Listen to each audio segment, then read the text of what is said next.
tomorrow. November 11th, 1918, armistice is signed. The boy soldiers face the hard reality that their chance to fight at the front no longer exists. On 20 November 1918, Kinmel Park Camp erupts in violence. Were the Canadians getting frustrated up there? Because you've been in England now for what? Oh my gosh, 2 years practically. Yeah. That must have been a bit frustrating, Jack. Yes, it was. In Kinmel Park Camp,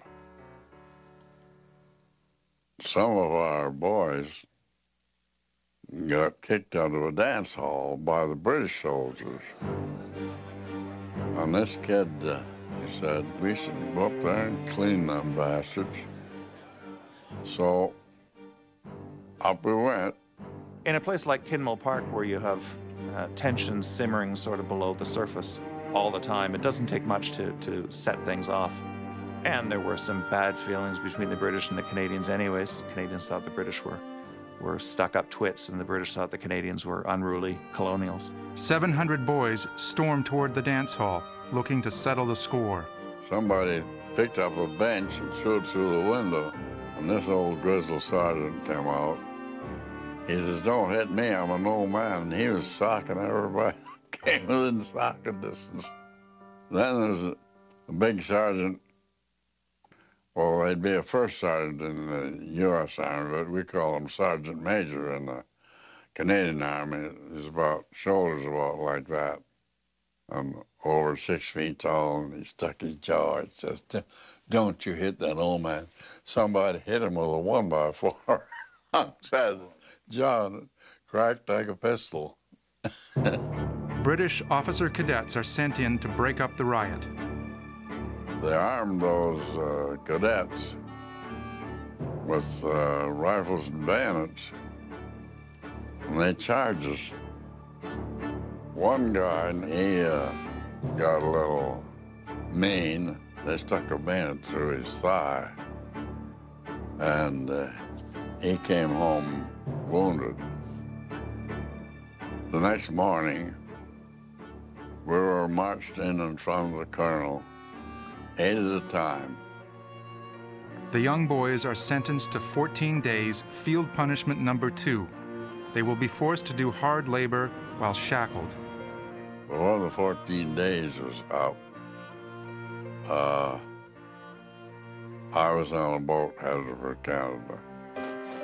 Armistice will ensure that Jack Babcock will never make it to the front lines. But Babcock and the rest of the underage soldiers are lucky to be returning to Canada.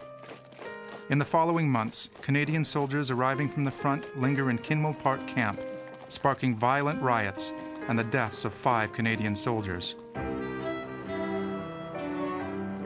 Arriving back on Canadian soil, many of the boy soldiers find they have a difficult time assimilating into society. After the war, ex-soldiers tended to move around a fair bit, because after you've been overseas in whether it be in a training camp or in an infantry unit, making ball bearings or plowing the same field day in, day out, it gets a little boring pretty quickly. Searching for steady work, Jack moves to the United States and enlists in the American Army in order to learn a trade. He spends his off-duty time in dance halls. Who were your partners? Who did you dance with? All the gals up there. There was one little girl I got acquainted with, and I would stay overnight in Portland, and I'd go home and sleep with her. Luckily, I didn't get her pregnant. I didn't think anything like that used to go on in the old days. Well, it did. That's been going on since time began. At the age of 29, Jack finds true love and marries Elsie Hope. They have 2 children, Jack Jr. and Sandra.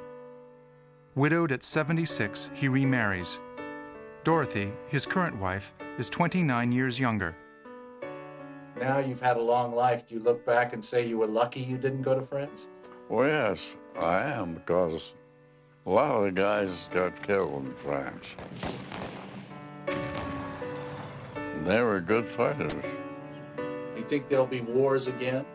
There'll be more wars, always? I think so. The story of the child soldiers in World War I is a dark moment in Canada's past. Conveniently forgotten by history, Babcock's story gives them the recognition they rightly deserve. Historians talk about the notion of witness history, the fact that you can talk to people who actually lived the events. And when he's no longer with us, we lose the last of our witnesses. I think a little piece of our past will be gone. He will represent all of the 620,000 Canadians who served in the CEF. But now into his third century, there's no stopping Babcock just yet. At 65, he got his pilot's license. At 95, Jack graduated from high school. And at 107, Canada's last living soldier of the Great War still has plans for the future. I don't know, but I'm thinking, not too seriously, but kind of seriously, of taking a college course, because you can't get too damn smart.